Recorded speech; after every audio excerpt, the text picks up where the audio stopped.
우리가 오늘은 사랑의 확증이란 제목으로 말씀 강론하도록 하겠습니다. 우리가 지난 시간에는 하나님의 사랑이 마음에 부음바 되었다라고 이야기합니다. 그러면 하나님의 사랑이 마음에 부음바 되었다는 것은 하나님의 구원의 역사가 마음 가운데 유효하게 나타났다라는 거예요. 그 유효함의 증거가 무엇입니까? 바로 믿음이에요. 하나님이 여러분을 사랑한다라고 한다면 반드시 성령의 역사로 여러분 마음 가운데 믿음을 일으키셔야 돼요. 그리고 믿음을 주셔야 돼요. 그게 하나님의 사랑이에요. 근데 그 믿음을 가진 자들에게 어떤 일이 있습니까? 세 가지라고 했죠. 화목, 그리고 하나님과의 화목, 그리고 하나님의 영광을 바라보고 서원하게 되었고, 그리고 하나님 안에서 소망을 품게 되었다. 이게 믿음 안에서 신자들이 누릴 수 있는 유익 세 가지라고 이야기했습니다.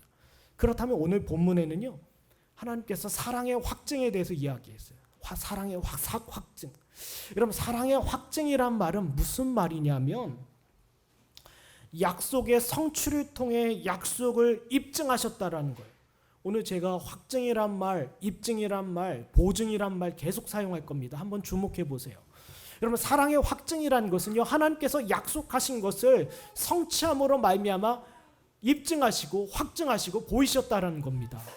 하나님께서 말로만 그냥 여러분을 사랑한다, 내가 내 백성을 사랑한다 라고 하신 것이 아니라 하나님께서 그 사랑을 보이심으로 말미암아 그 사랑의 말이, 그 사랑의 약속이 참이고 진리이고 옳다라는 것을 입증하시고 확증하셨다라는 거예요. 보세요. 예를 들어 보겠습니다. 부모가 자녀에게 어떤 약속을 합니다.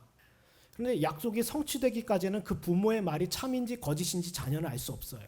그러나 그 약속이 성취되었을 때 우리 자녀들은 비로소 우리 엄마 아빠가 한 말이 참이었구나, 진리였구나, 진실이었구나라는 것을 알게 되는 거예요. 내가 너를 이거 사줄 거야. 기다려. 내가 넌 이거 사줄 거야. 그러나 그 약속은 언제 이루어져요? 그것이 성취되었을 때 이루어지는 것이고요. 그 성취되는 걸 통해서 우리 엄마의 말에는 거짓이 없구나. 그걸 믿게 되는 거예요. 마찬가지입니다. 하나님은요, 당신의 사랑을 입술로만 한 것이 아니라 사랑을 보이시고 그걸 참이다라고 확증해 주셨어요. 입증하셨어요. 보이셨다라는 것을 오늘 본문은 이야기합니다. 우리 히브리서 2장 3절 한번 보겠습니다. 히브리서 2장 3절 한번 읽어볼까요? 히브리서 2장 3절 제가 읽겠습니다. 히브리서 2장 3절에 보면 우리가 이같이 큰 구원을 등한히 여기면 어찌 보응을 피하리요. 이 구원은 처음에 주로 말씀하신 바요 들은 자들에게 우리에게 확증한 바니. 하나님께서 당신의 사랑을, 당신의 백성을 향한 그 사랑을, 그리고 그 당신의 백성을 향한 그 애정을 확증하시고 보이셨다는 거예요. 누구 앞에요? 우리 눈앞에요. 그래서 요한일서 3장 18절에 이런 말씀이 있습니다. 그래서요, 요한일서 3장 18절에 보면 자녀들아, 우리가 말과 혀로만 사랑하지 말고 행함과 진실함으로 하자.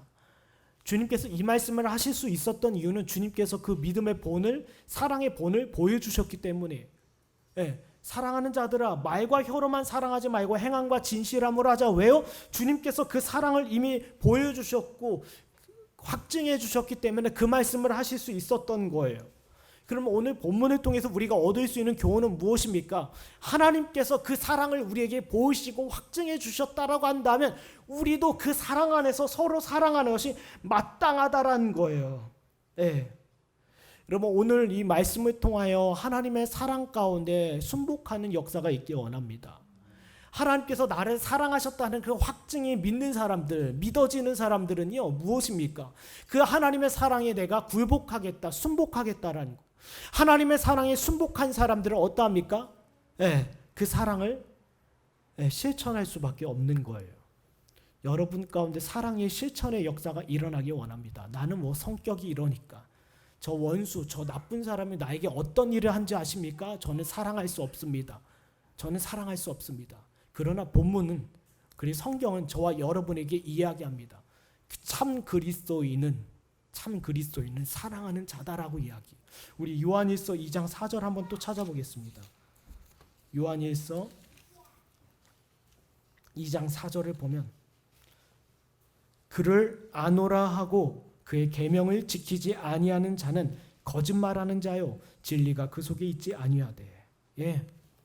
내가 주를 사랑한다 백날 고백하고, 내가 주를 따른다 백날 이야기하고, 내가 백날 신앙 고백을 한다 하더라도 하나님께서 우리에게 주신 의무와 계명에 있어서 순종할 생각이 없다라고 한다면 그는 거짓말쟁이라는 거예요. 거짓말쟁이라는 거예요. 여러분, 오늘 본문은 여러분에게 이야기합니다. 마음의 충돌이 일어나야 돼요. 하나님께서 나에게 보이신 그 사랑을 확증해 주셨는데 그 사랑이 내 안에 있지 않는다라고 한다면 나는 사랑할 수 없다라는 거예요. 저는 성격 머리가 이렇습니다. 저는 저 사람을 도무지 사랑할 수 없습니다. 이건 뭐예요? 예수 그리스도의 의무와 요청에 나는 순종할 생각이 없다라는 것과 똑같은 거예요. 내가 하나님 당신의 말씀에 내가 반역하고 내가 대항하겠다는 것과 똑같다라는 거예요. 하나님의 성도들에게는 무슨 의무가 있습니까? 내 이웃을 내 몸과 같이 사랑하라. 이 의무가 우리에게 주어졌어요. 그럼 우리가 이 의무에 있어서 어떻게 순종할 수 있는지 오늘 본문은 이야기합니다. 하나님께서 우리에게 보이신 그 사랑의 확정을 통하여 하나님의 성도들이 어떻게 이웃을 사랑하고 원수를 사랑할 수 있는지 그 비밀과 원리가 오늘 본문에 나와 있습니다. 이 본문을 통해서요, 오늘 그냥 말씀을 듣고 그냥 돌아가는 것이 아니라 우리 안에 사랑할 수 있는 마음과 사랑에 순복할 수 있는 은혜가 넘치는 시간이 되기를 소원합니다. 우리 본문 보겠습니다. 우리 본문 6절에서 8절까지인데요. 우리 6절에서 8절까지를 한번 읽겠습니다. 6절에서 8절까지입니다. 읽겠습니다. 시작.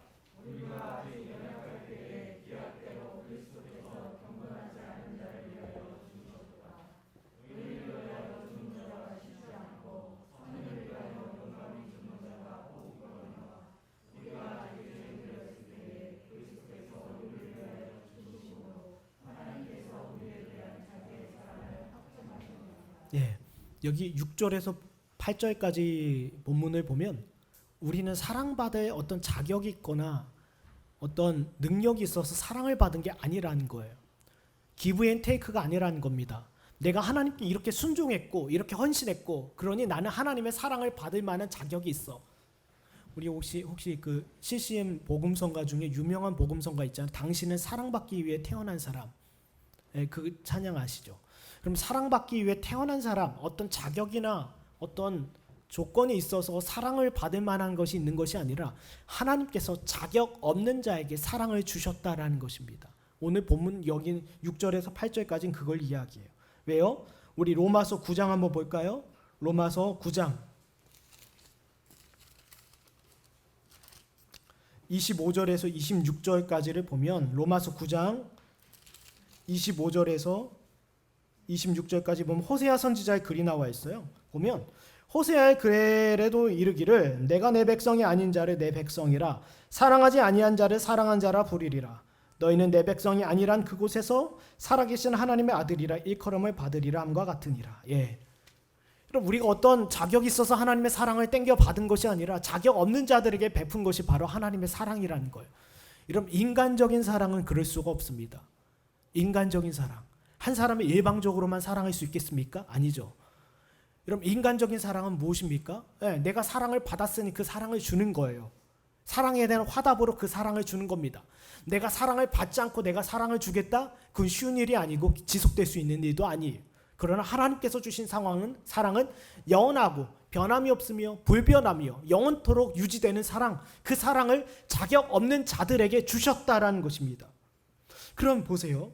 제가 이 말하는 이유는 오직 하나님의 한량없는 사랑과 은혜를 받을 만한 원인이 우리에게 있는 것이 아니라 하나님의 은혜에 있다라는 거예요. 이해가 되십니까?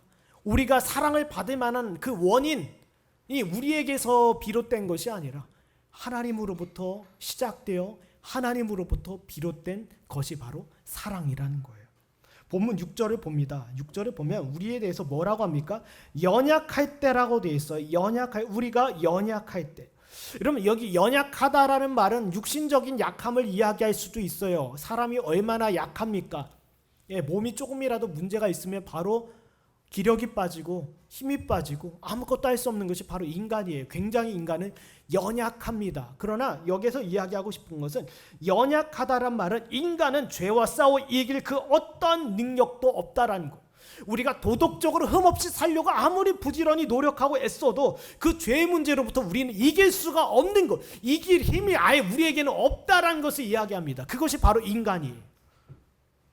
로마서 6장 한번 또 보겠습니다. 로마서 6장 19절.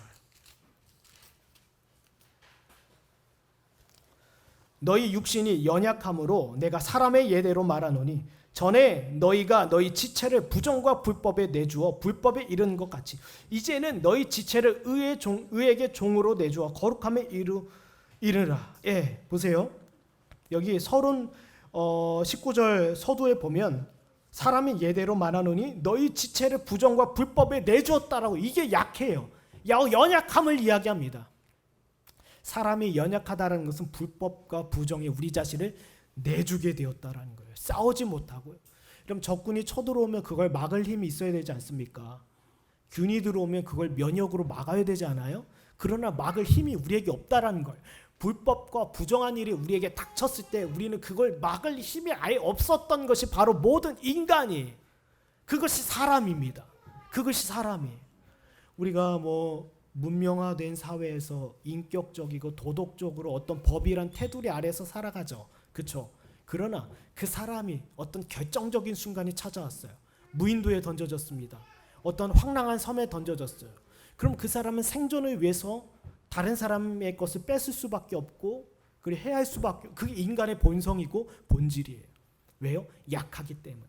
우리는 죄와 싸울 수 없어요. 기억하세요. 우리는 죄와 싸울 이길 힘이 있었던 사람들이 아닙니다. 그리고 본문 6절에 또 이야기합니다. 다시 우리를 향해서 뭐라고 하냐면 경건하지 않은 자라고 얘기해요. 여러분, 경건하지 않다라는 말은 무슨 말입니까? 하나님 없이 살아가는 거예요. 경건하지 않다라는 말은 하나님 없이 살아가는 사람입니다. 우리 시편 한번 볼까요? 시편 14편 1절.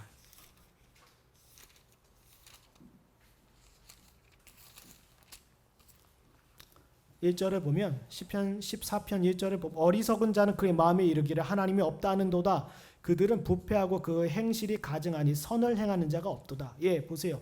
하나님을 없다라는 자들은 경건치 아니할 수밖에 없어요. 왜요? 하나님이 없다라고 여기기 때문에 부패하고 그 행실이 가증할 수밖에 없어요. 하나님을 두려워하지 않고 어찌 그 삶이 경건하다 할 수 있겠냐라는 거예요. 내가 성경을 몇 독을 하고 내가 기도를 몇 시간 하고 그 삶이 하나님을 두려워하지 않는다라고 한다면 하나님이 없는 것처럼 살아가는 것과 똑같으며, 그리고 무엇보다도 무엇입니까? 하나님 앞에서 경건하게 살지 않는 것과 똑같은 거예요. 지금 그런 사람들을 이야기합니다. 그럼 여러분에게 한번 질문해 보겠습니다. 여러분이 처음부터 하나님을 두려워하고 하나님을 옆에 모시며 가까이 모시며 살았습니까? 아니면 하나님이 없는 것처럼 살아갔습니까? 여러분, 아무리 내가 모태신앙으로 태어났다 하더라도 내가 교회는 습관적으로 다니지만 하나님이 없는 것처럼 살 수도 있어요. 내 과거의 삶이, 아니면 지금의 삶이 그럴 수도 있어요.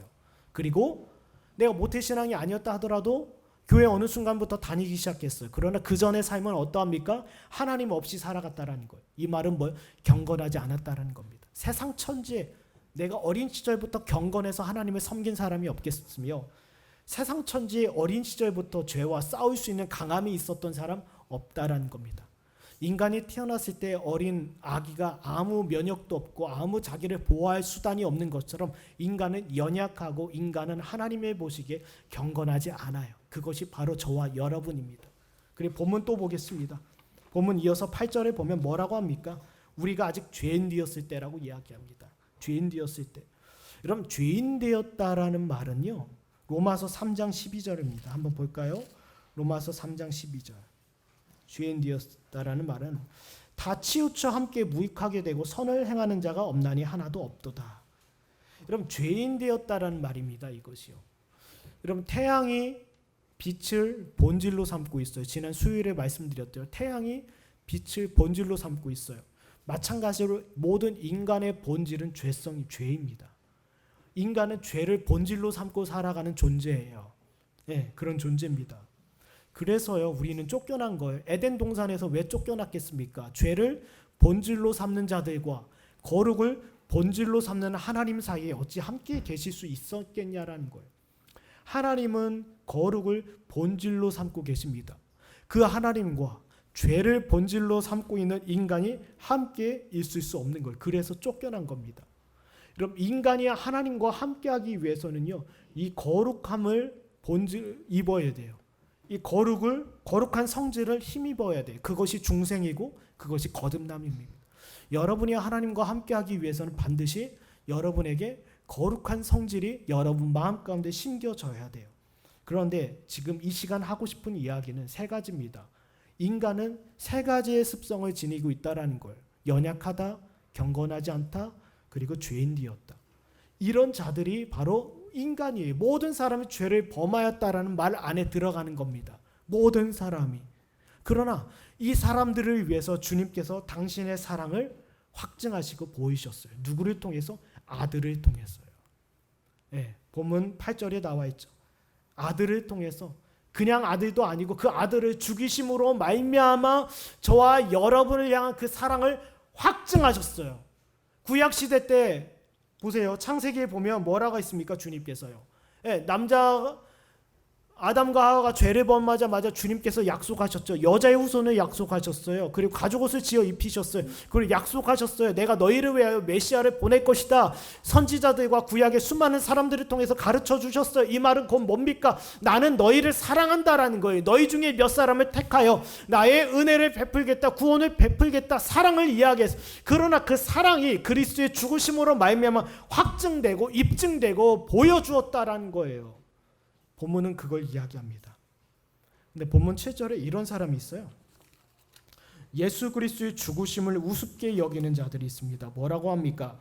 7절, 본문 7절입니다. 의인을 위하여 죽는 자가 쉽지 않고 선인을 위하여 용감히 죽는 자가 혹 있거니와. 예, 살다 보면요, 의로운 죽음이 있습니다. 사람들에게 존경받을 만한 죽음이 있어요. 나라를 위해서, 민족을 위해서, 어떤 타인을 위해서 자기 생명을 희생하는 사람들이 있지 않습니까? 그들 죽음 대단하고 소중하고 귀한 거예요. 때로는 기념할 만합니다. 그러나 지금 바울이 이야기하고 싶은 것은 그들의 죽음과는 다르다라는 거예요. 예수 그리스도의 죽음은 그들의 죽음과 다르다라는 거예요. 만약에 사람이 사람을 위해서 백날 죽는다라고 칩시다. 그렇다고 하더라도 그들이 해결할 수 없는 것이 있다라는 거예요. 본문이 이야기하고 싶은 것. 사람이 사람을 위해서 죽는 것은 귀한 일입니다. 그리고 국가나 민족을 위해서 자기의 생명을 바치는 일도 중요한 일이에요. 얼마 전에 그 홍범도 장군의 유해가 이렇게 오지 않았습니까? 그래서 막 기념하고 왜 그럽니까? 이 사람이 대단한 일을 한 게 독립운동한 거 아니에요? 나라를 위해서 자기 생명을 드린 거 아닙니까? 그런데 본문은 이야기합니다. 그런 분들의 죽음 있을 수 있다. 사람들로부터 존경받을 수 있다. 그러나 그리스도의 죽음은 다른 일반 어떤 의로운 자의 죽음이 아니라는 거예요. 그런 죽음이 아니라는 겁니다. 한번 본문 볼까요? 9절에서 10절입니다. 본문 9절에서 10절 읽겠습니다. 본문 9절에서 10절 읽겠습니다. 시작.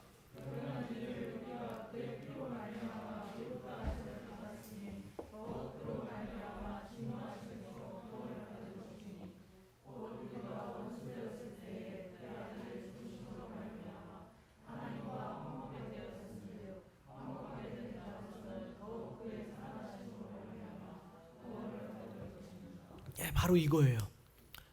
예수 그리스도의 죽으심은요, 자격 없는 죄인들을 위해서 하나님께서 인간의 몸을 입고 오신 죽음이라는 거예요. 그리고 그 죽음으로 말미암아 비로소 하나님과 화목을 이루게 되었다라는 겁니다. 사람이 사람을 위해서 죽는다 하더라도 하나님과의 화목은 이루어질 수 없어요. 죄의 문제가 해결이 되지 않습니다. 하나님의 나라에 들어갈 수 있는 수단과 도구가 되지 않아요. 여러분, 로마 캐톨릭의 문제가 뭔지 아십니까? 죽은 자들을 기념하고 죽은 자들을 의지한다라는 거예요. 그래서 성인, 복자 이런 이름을 수요하고 직분을 칭호를 수요하고 그 사람들한테 기도하고 의지하면 우리도 구원받고 천국 갈 수 있다라는 잘못된 믿음을 갖고 있어요. 그러나 주님께서 천하 이름 중에 구원받을 만한 이름을 그리스도 외에 주신 일이 없어요. 그리고 연약한 자, 경건치 않은 자, 죄인을 위해서 오신 그 예수 그리스도만이 우리를 하나님과 화목하게 할 수 있다라는 거. 이것이 하나님께서 보이신 사랑입니다. 이것이 보이신 확증이에요. 내가 너를 사랑한다는 표현, 내 아들로부터 비롯되고 아들 외에는 내가 달리 표현할 길이 없다라는 겁니다. 하나님이 여러분을 사랑한다 해서 여러분에게 물질이 생기고 명예가 생기고 어떤 권력이 생기고 뭐 하나님이 쓰고자 하신다면 하실 수 있겠죠. 그러나 하나님께서 당신 백성들에게 표현하신 방식은 아들의 피예요. 하나님께서 우리를 사랑하신다는 마음의 표현이 바로 아들의 피라는 거예요. 왜요? 하나님은 아들을 사랑하기 때문에 그 사랑하는 아들을 통해서 여러분을 사랑한다 표현하시고 확증하시고 입증해 보이신 거예요. 내가 너를 얼마나 사랑하는 줄 아느냐. 자기 아들을 통해서 보이셨어요. 그리고 그 아들로 말미암아. 여러분, 어떤 선지자들의 피도 아니고 어떤 짐승의 피도 아닙니다. 짐승의 피도 아니고 어떤 선지자의 피도 아니에요. 아들의 피로 말미암아. 그것이 왜 대단하고 효력 있고 능력인 줄 아십니까? 수많은 사람들이 죽어갔습니다. 그 중에 의로운 죽음도 있고 존경받을 만한 죽음도 있어요. 그러나 그런 죽음과 질적으로 다른 것은 바로 아들의 죽음으로 말미암아 하나님과 화목하게 되었다라는 거예요. 이것이 가장 큰 은혜이고 주께서 보이신 사랑이에요. 그러면 화목하게 되었다라는 것, 본문 5장, 우리 5장에서 계속 언급합니다. 계속 언급해요. 왜냐하면요, 하나님의 은혜 언약이 성취되었기 때문입니다. 보세요. 이스라엘, 하나님의 백성이라 이름하는 자들이 있어요. 여러분, 그들이 하나님의 사랑을 힘입기 위해서 그들이 해야 할 일은 없었습니다.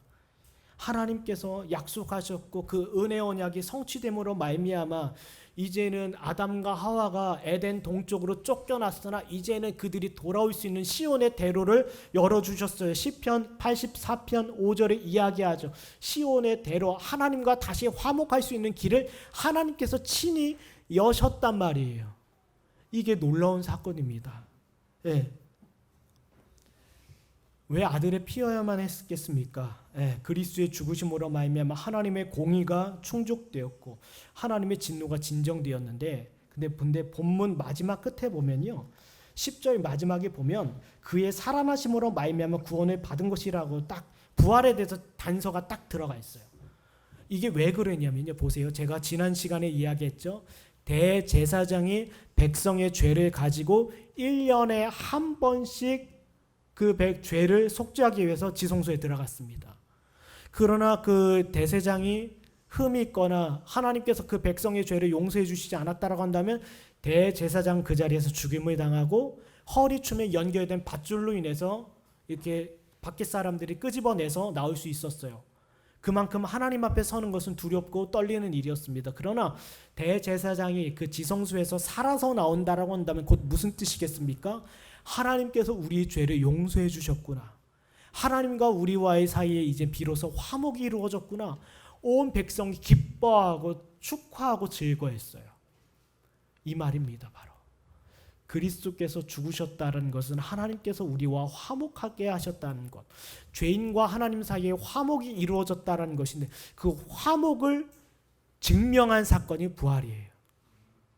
그 이해되십니까? 예수 그리스도께서 십자가에 못 박혀 죽으셨어요. 우리는 이론적으로 예수님의 죽으심으로 말미암아 이제 우리가 하나님과 화목하게 되었구나. 그러나 그 화목을 입증하고 보이고 드러내고 증명한 것이 부활이라는 거예요. 야, 봐라, 이젠 걱정할 거 없어. 여러분, 제자들이 근심합니다. 두려워합니다. 그러나 주님께서 오셔서 한 말이 뭡니까? 샬롬이었어요. 화목해라. 이제는 기뻐하라. 즐거워하라. 이제 내가 하나님과 죄인 사이의 화목을 이루었다. 이걸 보이신 사건이 부활이에요.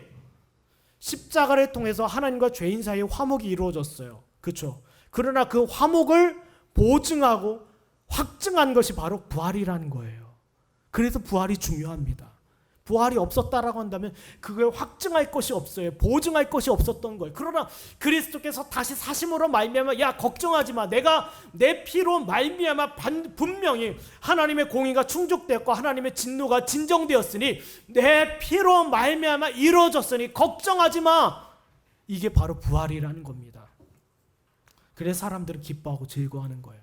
예수 그리스도를 믿음으로 말미암아 그리스도를 믿음으로 말미암아 기뻐하고 즐거워할 수 있는 이유가 그리스도 안에는 모든 것이 있기 때문이에요. 하나님과의 화목, 그리고 그 화목을 입증하는 부활, 이중장치가 있습니다. 그리스도 안에는. 그러면 우리는 그 믿음으로 그리스도를 바라보고 기뻐하는 거예요. 한번 본문 11절 보겠습니다. 마지막으로 본문 11절입니다. 읽겠습니다. 시작.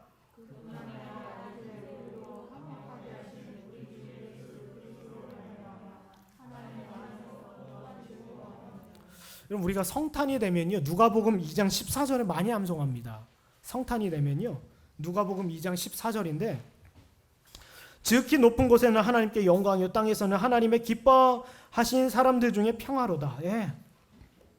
이 이야기하면서 막 사람들이 이 땅에 평화가 오기를, 전쟁이 그치기를, 다툼이 그치기를 막 기도하고 소원해요. 그렇잖아요. 여러분, 근데 그 평화가 이 평화란 말이 아닙니다. 전쟁이 그치고 싸움이 그친다란 말이 아니에요. 이 평화는 뭐예요? 아들의 예수 그리스도로 말미암아 이제 비로소 하나님과 죄인 사이에 화목할 길이 열렸구나. 그 아기 예수의 나심을 천사들이 노래하고 찬양하는 내용입니다. 누가복음 2장 14절에.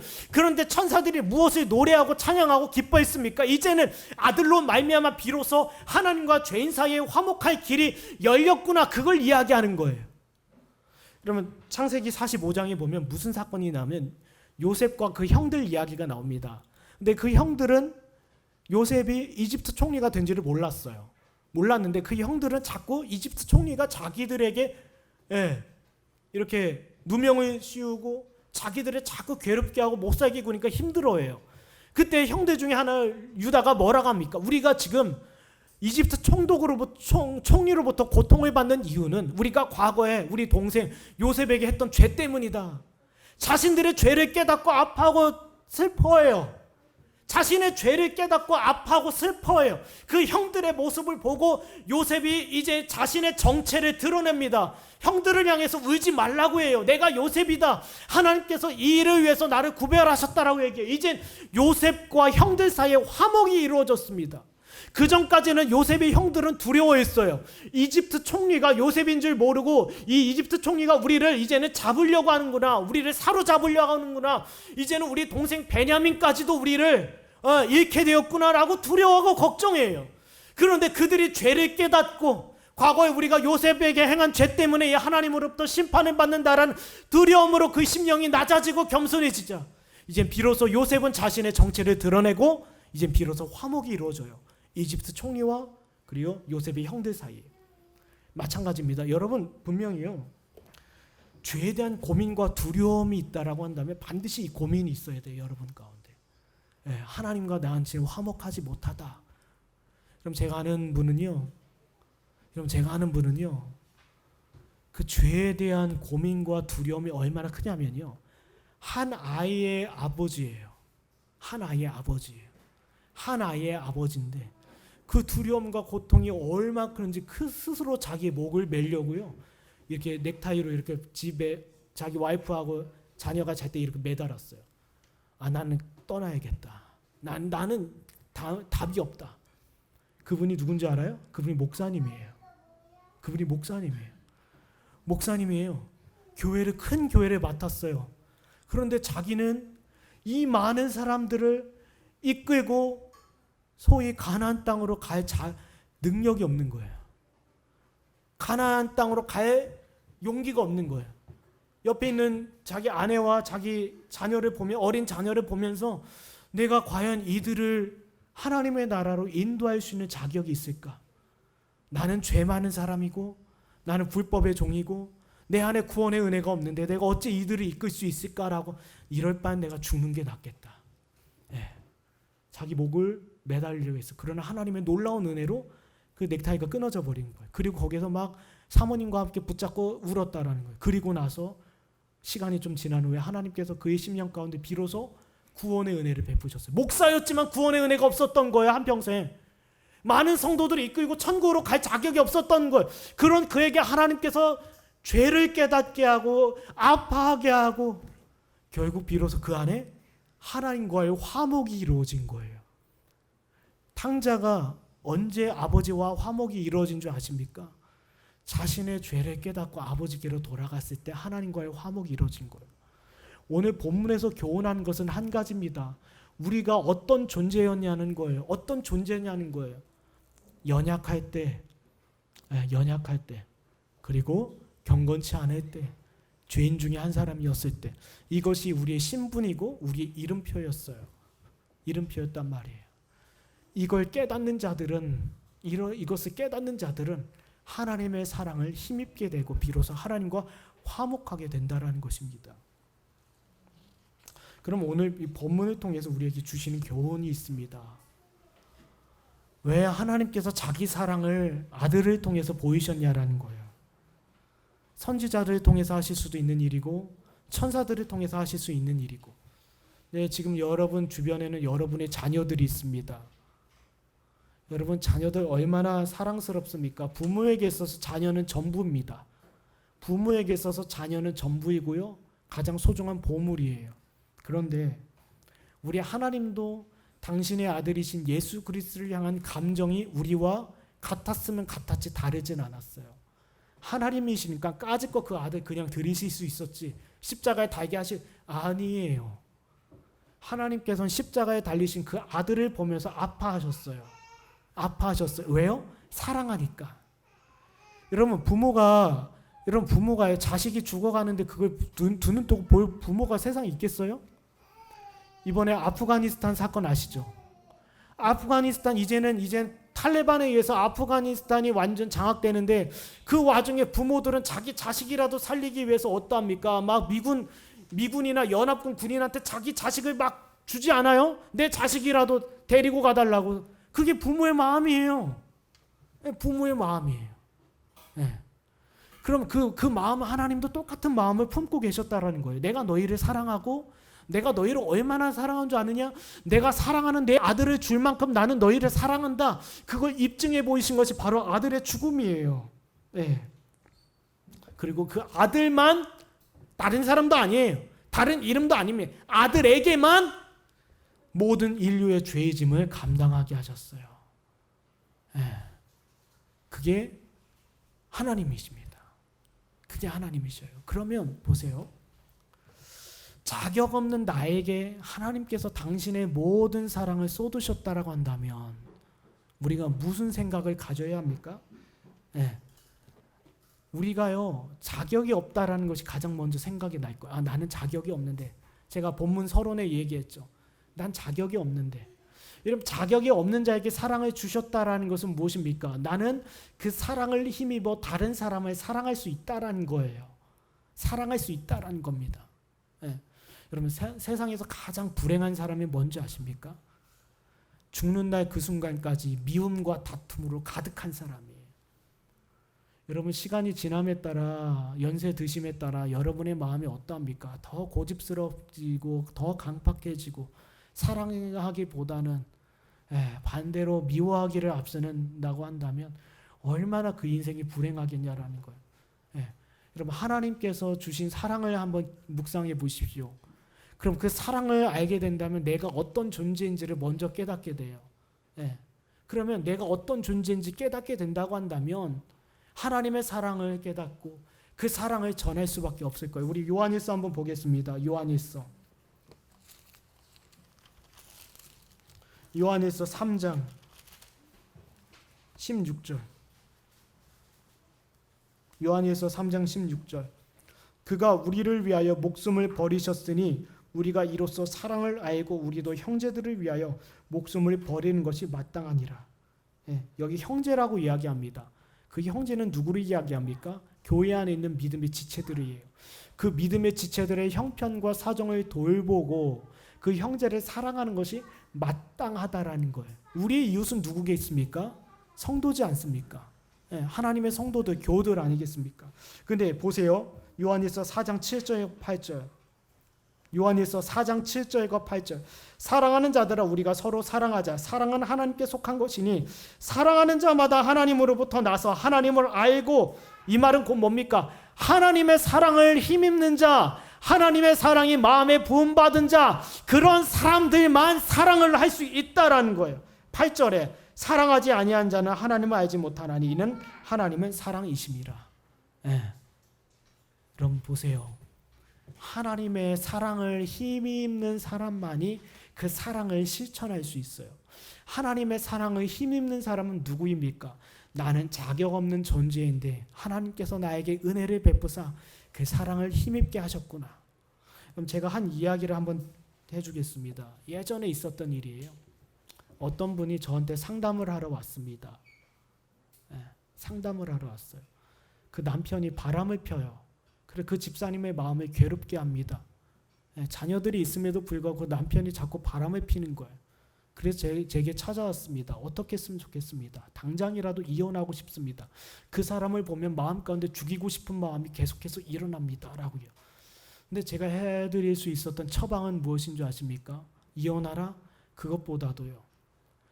그 여자 집사님한테 집사님 한번 생각해 보십시오. 집사님도 바람을 핀 적이 있지 않습니까? 자기는 없대요. 한 번도. 그러면 지나가는 남자나 다른 남자를 보면서 마음 가운데 다른 생각 품은 적 있지 않습니까? 꿈에서나 마음에서나 은밀한 중에서나 있지 않습니까? 있다라는 거예요. 제가 드린 말씀 무엇입니까? 바람을 피라는 말이 아니라 우리는 그만큼 부패하고 죄인된 자라는 거예요. 나에게 아직 상황과 조건이 여의치 않기 때문에 내 죄악됨이 나타나지 않았을 뿐이지, 나도 비슷한 상황에 처한다라고 한다면 당신도 집사님도 남편과 같은 일을 하기에 충분한 그 가능성이 있습니다. 다시 말씀드리자면 남편은 주님께서 말씀하시지 않았습니까? 마음의 음욕을 품은 자는 곧 행한 거라고 이야기합니다. 하나님께서 보시는 것은 마음이에요. 이 남편은 행실을 통해서 행동을 통해서 간음을 저질렀고 다른 여자를 바람을 피웠고, 이 여자 집사님은 그 마음에 품고는 있으나 기회가 없었던 것뿐이고, 그러면 동시에 두 사람 다 하나님 앞에서 가련한 죄인이에요. 제가 이야기합니다. 집사님의 영혼을 지키고 싶습니까? 집사님의 자녀들의 영혼을 지키고 싶습니까? 남편의 영혼을 지키고 싶습니까? 라고요 물어봤어요. 근데 지금 상황에서는 남편의 영혼보다는 자기하고 자기 자녀들의 영혼만 지키고 싶대요. 맞습니다. 그럼 집사님의 영혼을 지키기 위해서는 지금부터 해야 할 일이 있습니다. 집사님이 얼마나 하나님 앞에 부패한 존재인지를 깨달으십시오. 자기가 의도했던 처방과 전혀 다른 처방을 한 거예요. 제가 얼마나 미웠겠습니까? 자기 형편 이해해주지 못하고 괜히 자기 죄만 드러내고 근데 그 집사님이 집에 가서요 몇 년 동안 곰곰이 본인에 대해서 생각해 본 거예요. 그리고 내가 얼마나 이 남편보다도 더 큰 죄인인지를 깨닫게 된 거예요. 그리고 그 뒤로부터 어떤 일이 벌어진 줄 아십니까? 하나님의 사랑을 깨닫고 하나님의 사랑을 구하기 시작한 거예요. 하나님, 내가 얼마나 큰 죄인입니까? 남편은 행동으로 보였으나 저는 행동으로 보이지 않았습니다. 회개하기 시작한 거예요. 그리고 결국에는 어떻게 됐습니까? 그 남편이 회개하고 돌아왔어요. 남편의 영혼도 건지고 자신의 영혼도 건지고 자녀들의 영혼도 건지게 되었던 거예요. 여러분 보세요. 여기에서 주는 교훈이 있습니다. 여러분, 세상에서 수많은 범죄자들이 있고 악한 사람들이 있습니다. 그러나 그 모습이 우리에게도 있어요. 우리에게도 있어요.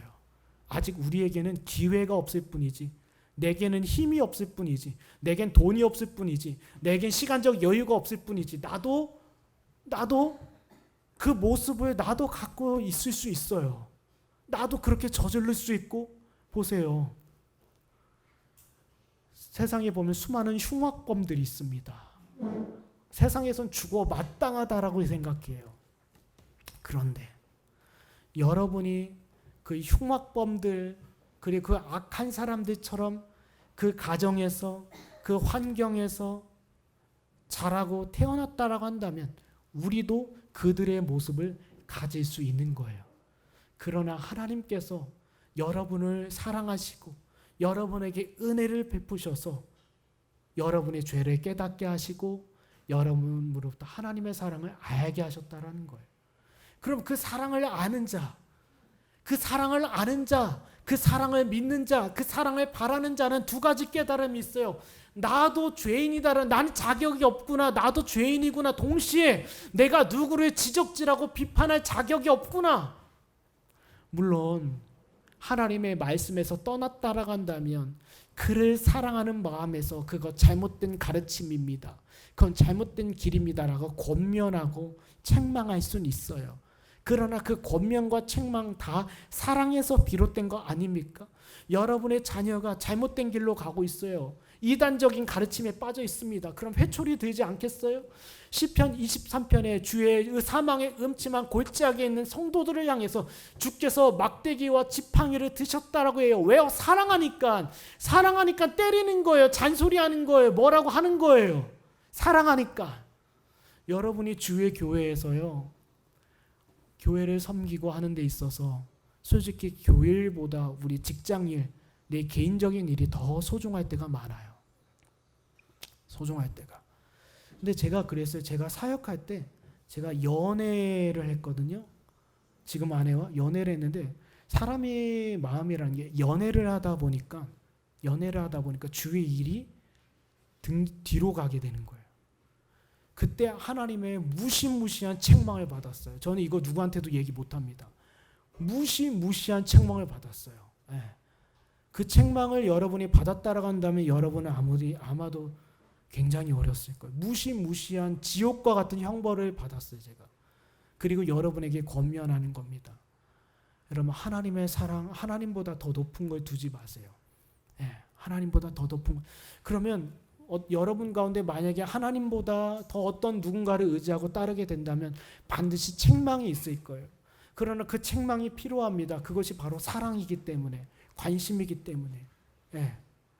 여러분, 하나님의 사랑을 여러분 경험하시길 바랍니다. 그것이 좋은 뜻인, 그게 복이 될 수 있고 때로는 책망이 될 수 있어요. 그럼 그 사랑을 깨닫는 자들은 그 사랑을 전하고 실천할 수밖에 없어요. 여러분, 원수들 있지 않습니까? 저도 원수가 있어요. 근데 이번에 제가 몸이 계속 안 좋고 아프면서 이렇게 누워있으면서도 이런 생각, 하나님께서 지금 나를 데려가실 수 있겠구나. 그럼 데려가신다라고 하는데 가장 먼저 내가 들어야 될 책망은 무엇인가? 바로 내 이웃을 내 몸과 같이 사랑하지 않았다라는 거예요. 보세요. 아무리 원수된 자라 할지라도 우리 과거의 일을 한번 추억해보지 않습니까? 아무리 내가 힘들었고, 그럼 제가요, 대학생들한테 물어보면요, 다 뭐라고 하는 줄 아십니까? 다 뭐라고 하는 줄 아십니까? 옛날 학생 시절이 좋았다라고 얘기해요. 그럼 학생 시절에 좋은 일만 있었겠습니까? 어려운 일도 있었을 거 아니에요.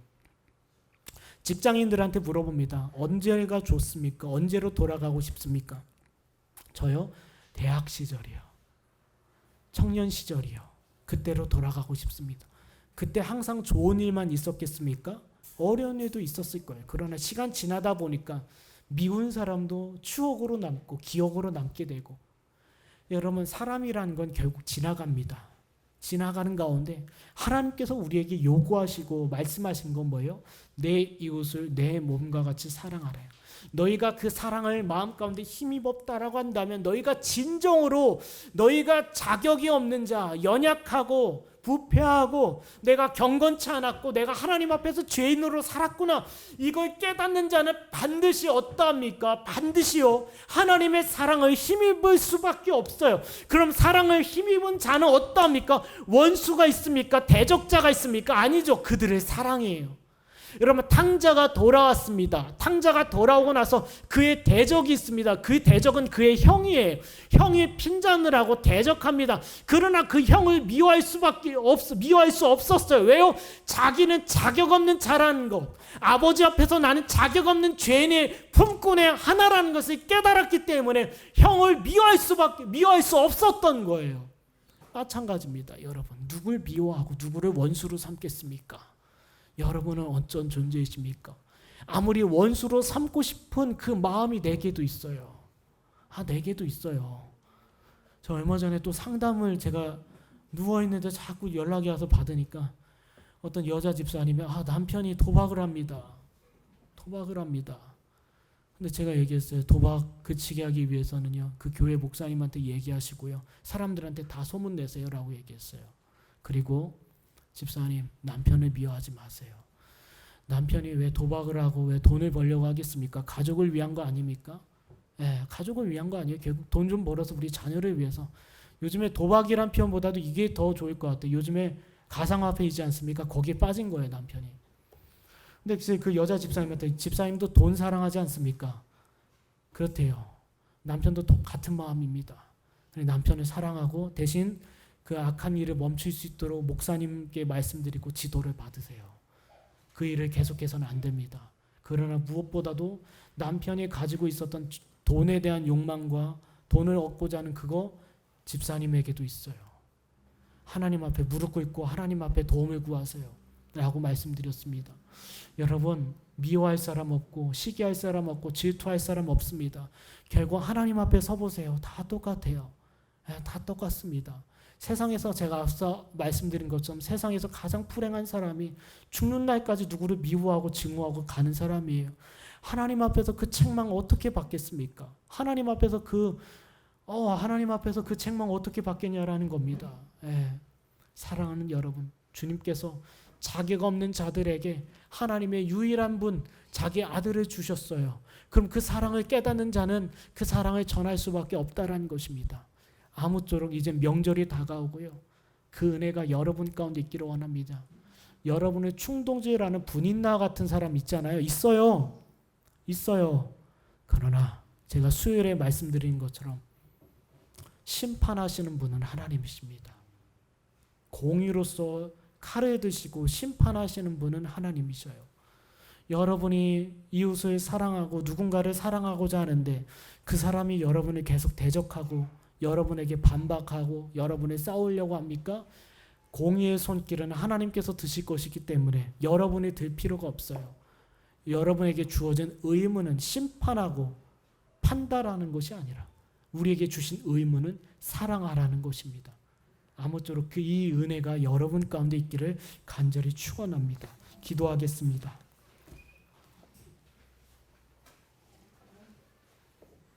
반주 좀 부탁드리겠습니다. 우리 이 시간 기도하실 때요, 오늘 본문은 이렇게 이야기합니다. 자격 없는 자들에게 보이신 사랑, 그 사랑을 어떻게 확증하셨습니까? 당신의 아들로 우리에게 보이신 사랑입니다. 그럼 그 사랑을 여러분 묵상하는 여러분이 되기 원해요. 그럼 죄송하지만 제 눈에는요, 여러분들 중에 여전히 지옥 끝자락에서 뛰놀고 있는 분들이 계셔요. 구원의 은혜가 있어 보이지만 구원의 은혜가 없는 사람처럼 뛰노는 사람들이 있습니다. 그러나 그런 분들에게 권면합니다. 하나님께서 여러분을 얼마나 사랑하셨는지 그 아들을 보내셨습니다. 그러니 여러분의 죄를 깨달으십시오. 여러분이 얼마나 부패하고 지금 타락하고 지금 여러분의 마음과 생각 속에는 온통 세상적이고 육신적이고 인간적인 일로 가득했다라는 걸 깨닫고 좀 하나님 앞에 엎드려서, 하나님, 저는 죄인입니다. 그런데 이 죄인을 위하여 아들을 보내셨사오니 그 아들을 보내신 그 사랑을 제 마음 가운데 힘입기를 원합니다. 그 사랑을 내 마음 가운데 힘입었을 때 비로소 나는 그 사랑을 실천할 수 있을 것 같습니다. 주여, 나를 불쌍히 여겨주십시오. 나는 죄인입니다. 하나님, 나도 그 같은 상황을 겪을 수 있으며 그 같은 행동을 할 수 있습니다. 그 같은 행동을 할 수 있는 죄인 중에 한 사람입니다. 바울의 고백을 빌려옵니다. 나는 죄인 중에 괴수입니다. 하나님, 이 괴수 같은 제게 당신의 사랑을 힘입게 하여 주십시오. 이 괴수 같은 내게 당신의 사랑이 마음에 부음받게 하여 주십시오. 그 부음받았을 때 비로소 나는 사랑을 실천할 수 있을 것 같습니다. 주여, 이 시간 우리 함께 잠잠히 기도하겠습니다.